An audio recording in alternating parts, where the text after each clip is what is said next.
Welcome to day 2 in the 5 shots in 5 days challenge, where we show you techniques that the pros use to score beyond the basics of the wrist shot, the slap shot, and the backhand. This is taken from our 30 shots in 30 days challenge that we have over on the pond. If you want to join us there, we have all kinds of courses to teach you step by step how to stick handle, shoot, pass, and improve your hockey skills. So let's get to day 2 in the 30 shots in 30 days challenge. Day 2 of the 30 shots in 30 days challenge. Congratulations, you made it to day 2. We got 28 days left. Let's go. So in this one, I'm going to make it a little easier for you, but this is a very crucial technique.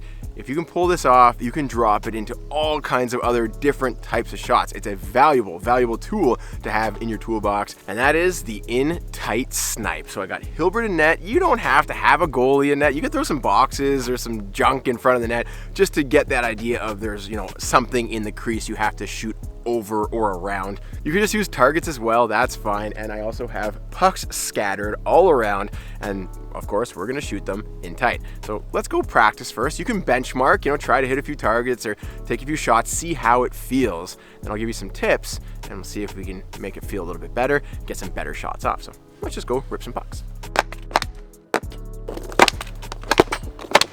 You'll notice that I wasn't trying to go for the perfect setup every single time because the puck isn't going to be perfectly set up in the crease.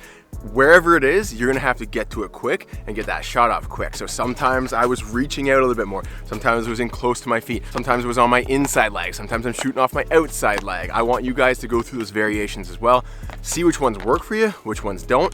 Practice the ones that don't and get really good at the ones that do, so that oh, this is a sweet spot. This is a comfortable, you'll have that confidence. I'm gonna bury that one because you've practiced it off the ice. I have a challenge for you, and this will get you more power, more snap, and that more elevation.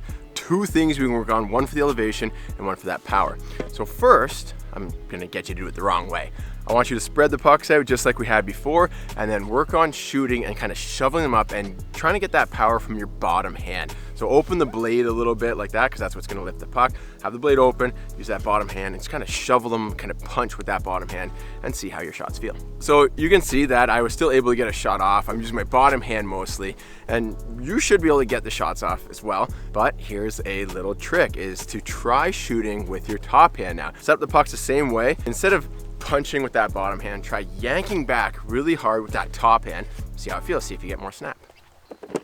Ooh, I can feel the snap. So for me, that is getting me a snappier shot. I can feel the stick flexing, and we don't always need the hardest shot when we're in close, but I would practice that way. Top hand, punch that out, and really yank back with that top hand. Naturally, your bottom hand is gonna push through a little bit as well, and that's gonna give you that leverage, that extra snap, and utilize the flex in the stick to get an even better, quicker, snappier shot. Now let's work on the elevation. Really simple tip here is just to aggressively open up that top hand. What that does is it goes from having the blade closed to open. The faster you do that, the more the blade is gonna scoop underneath the puck and then flick it up to the net. You're actually gonna add a little bit of power to your shot as well. So for the elevation, aggressively open that top hand while you yank it back to get that really nice snap, that quick snap up to the top shelf. Let's go again. You might be asking, what do I do with the bottom hand? If I'm not punching and using it for power, how will I use it in this shot? Well, you are gonna get a little bit of power from it, but you're also gonna use it for your accuracy. I find in close and even further back, punching your bottom hand towards where you want the puck to go, especially here when the blade is open, it really helps with your accuracy. So use that bottom hand as accuracy. Push it to where you want the puck to go. You should find you're getting a nice snap and better accuracy. All right, that is your challenge for the day. Remember, you can benchmark yourself by writing down a number of targets you can hit out of, say, 10 shots or 20 shots right when you start, so day 1. And then if you want to keep on practicing this challenge, keep track of how much you're improving. It's a great way to look back and see how much better you've gotten. Of course, the ultimate goal is to score 1. So let me know if you do that using this style of shot. Tomorrow, we're going to do a variation of this inspired by Austin Matthews. So see you tomorrow.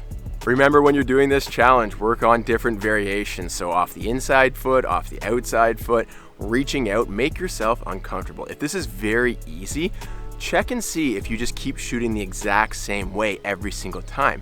But the reality is, in a game, you won't always have that perfect setup. So make yourself uncomfortable. Try to reach back or try to reach out, or maybe move the puck a little bit first before you get that shot off to make it harder on yourself, because The game is not always easy. So if you do that, you will find all kinds of new ways to use this skill. And if you're already good at it, you'll just be further polishing this skill and getting even better at it. So anytime you find the puck loose in front of the net, you're gonna have a pretty good chance at putting it in the back of the net. That's it for day 2. We got 3 days left in the free challenge, but if you're looking for even more ways to improve your skills, check out the 30 shots in 30 days challenge. We got it on the pond, where you also have all kinds of courses to improve your shooting, stick handling, skating, and passing. We got the link in the video description if you want to join us over there.